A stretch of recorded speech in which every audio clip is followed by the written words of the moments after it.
Arab Emirates on Saturday. During his two-day visit, President Al.Sisi attended celebrations marking the 45th National Day of the United Arab Emirates and attended a military parade with the participation of some Egyptian fighters.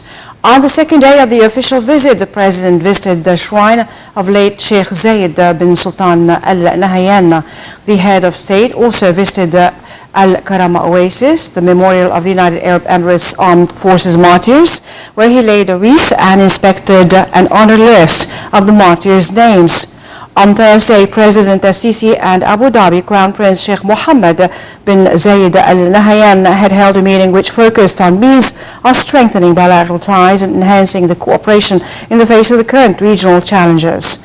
On the sidelines of the visit, he held talks with French President François Hollande, Yemeni President Abdurrabbo Mansour Hadi, and Malian President Ibrahim Boubacar Keïta.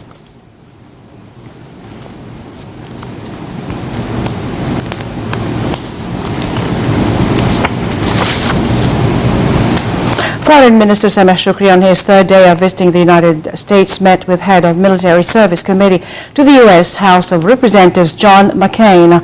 The meeting focused on the Egyptian-American bilateral relations, particularly the U.S. aid program to Egypt. Foreign Ministry spokesman Abou El Gheit said that Shoukry informed the U.S. Senator the great efforts of the Egyptian army in fighting terrorism, as well as providing peace and stability to the Middle East.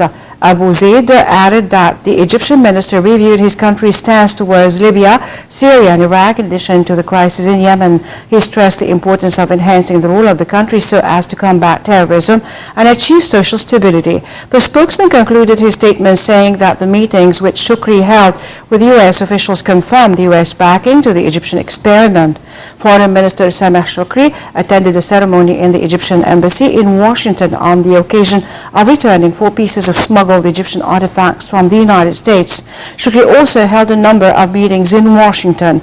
The top diplomat met with Senator Jack Reed, the top Democrat in the Senate Armed Services Committee, and tackled regional challenges in the Middle East region. The talks also focused on Egypt's vision regarding the Libyan, Syrian and Yemeni crises, as well as its efforts to combat terrorism in the region. In another meeting, Shoukry met with the head of the Middle East Subcommittee at the U.S. House of Representatives, Liana Ross-Lantinen. During the meeting, they reviewed the latest developments in the Middle East region. They also tackled Egypt's role to boost the Palestinian-Israeli negotiations, as well as Egypt's efforts to combat terrorism.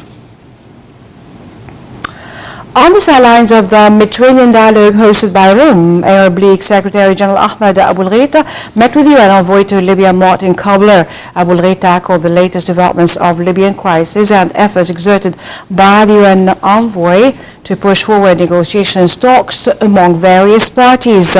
Meanwhile, Abou El Gheit discussed the latest in the Syrian file with UN envoy to Syria, Staffan de Mistura.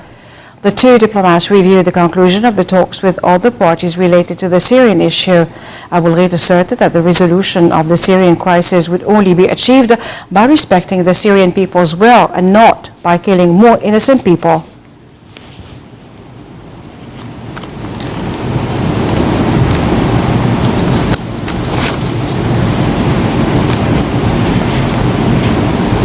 The Giza Criminal Court has adjourned to next Tuesday the trial of ex-leader of the Brotherhood terrorist organization Mohammed Badie and 36 others to next Tuesday in the case of accusing the defendants of planning and executing terrorist actions by setting ablaze the state institutions, including police stations, which are known as Rabaa Operation Room. The court's decision during Saturday's session came to continue hearing defendants. The first trial of the court ruled a 25-year imprisonment with 37 defendants. Also, a number of other accused received death penalties as well as lifetime imprisonment. The referral order stated that the defendants spread rumors and false news that terrify citizens, as well as possessing communication apprentices without having licenses with the aim of harming the state security. The Supreme Constitutional Court has struck down part of law that allowed authorities to ban all but officially sanctioned protests. The court said in a statement that the Constitution guaranteed freedom of association and the right to peaceful protest. The ruling means that hundreds of protesters arrested under the law will remain in prison, but it does not mean the law would be scrapped in its entirety. In October, President Al-Sisi said that his government would look into revising the law shortly after pardoning 82 detainees imprisoned on political grounds or over freedom of expression. The law, passed in 2013, requires would-be protesters to notify the Interior Ministry of any public gathering of more than 10 people at least 3 days in advance. Imposes jail sentences of up to 5 years for those who violate a broad list of protest restrictions and allow security forces to disperse illegal demonstrations with water, tear gas and birdshot. The court's ruling keeps all of these elements of the law intact, and there is no further appeal.